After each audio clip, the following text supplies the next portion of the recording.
हम क्या करते हैं कि गुरु का नाम ले लेते हैं, सत्संगों में आते हैं, ना हमारा खुद का सुधार होता है, ना घर के वातावरण में अपने को ढाल पाते हैं। छोटी सी बात कोई होती है उसको बर्दाश्त नहीं कर पाते और उसके परिणाम स्वरूप क्या का क्या सब कुछ बिगाड़ लेते हैं। तो इसलिए ये ऐसी बातें आदमी अपनी निरख परख अगर करता चले, अपनी कमियों को देखता चले कि मेरे अंदर कमी क्या है, लेकिन कमी हम खुद नहीं देख पाएंगे, ये भी एक बात है। हमारी कमी को दूसरा देख के हमें बताएगा, क्योंकि आदमी स्वयं नहीं देख पाता। इसलिए दूसरा अगर देख के तुम्हारी कमी को दर्शाता है, बताता है और चेताता है तो उसका शुक्र करना चाहिए। संतों ने ऐसे ऐसे उदाहरण दे के कितनी बातें बताई कि जिन्होंने कमी बताई। अब गुरु का मतलब ये नहीं है कि गुरु तुम्हारे सामने बैठ के भाषण ही दे, उपदेश ही करे, आपको शिक्षा ही सुनाए, वही गुरु है। गुरु को अगर सही रूप में खोजना चाहते हो तो गुरु तो आपको हर जगह गुरु ही गुरु मिलेगा।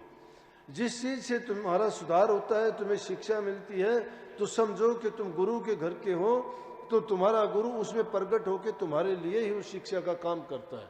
कहीं तुम्हें स्त्री के रूप में काम करेगा, कहीं नौकर के रूप में तुम्हारा काम करेगा, कहीं पुत्र के रूप में तुम्हारा गुरु बन के काम करेगा। लेकिन हम सोच लेते हैं कि ये क्या है, ये नौकर है, नौकर से मैं क्या सीखूंगा, ये औरत है, औरत मुझे क्या शिक्षा देगी, ये बच्चा है, बच्चे से मुझे क्या मिलेगा, किसको नहीं मिला। अब गोस्वामी तुलसीदास का अगर नाम लेते हो तो उसकी पत्नी उसकी गुरु होके निकली, उसने उसको गुरु का ज्ञान दे दिया सारा का सारा, क्या वो गुरु नहीं बनी उसकी। बलख बुखारा के बादशाह को उसको नौकरानी ने ज्ञान दे दिया, क्योंकि फूलों की सेज पर सब सोता था राजा वो बादशाह, और उसने सेज बिछाया करती। एक दिन उसने सोने का मौका मिला, उसी दिन जब उसको शिक्षा मिली तो उसने उसको गुरु मान लिया।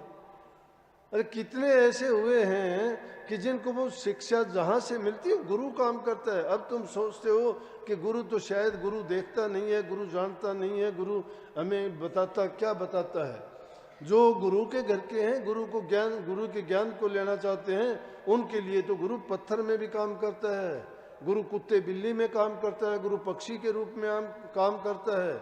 जहाँ कहीं देखोगे उसकी शिक्षा है। ये कहाँ चातरक का नाम ले दिया, कहाँ स्वाति बूंद का नाम ले दिया, कहाँ मछली और जल का संबंध बता दिया।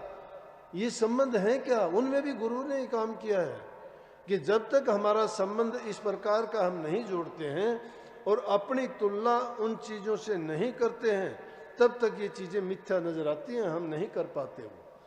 अब गोस्वामी तुलसीदास की बात, उसकी पत्नी गुरु, उसने उसको पत्नी नहीं कहा, उसकी पत्नी ने उसको ज्ञान दिया, उसने गुस्सा नहीं किया। उसकी पत्नी ने उसको जो बातें कही, और क्या बात कही, एक ही बात कहने के कारण तुलसीदास जी का जीवन बदल दिया। कैसी बात थी कि उसकी पत्नी प्रेम करता था। प्रेम भक्ति का विशुद्ध रूप है, जिसके दिल में प्रेम नहीं है भक्ति क्या खाक करेगा।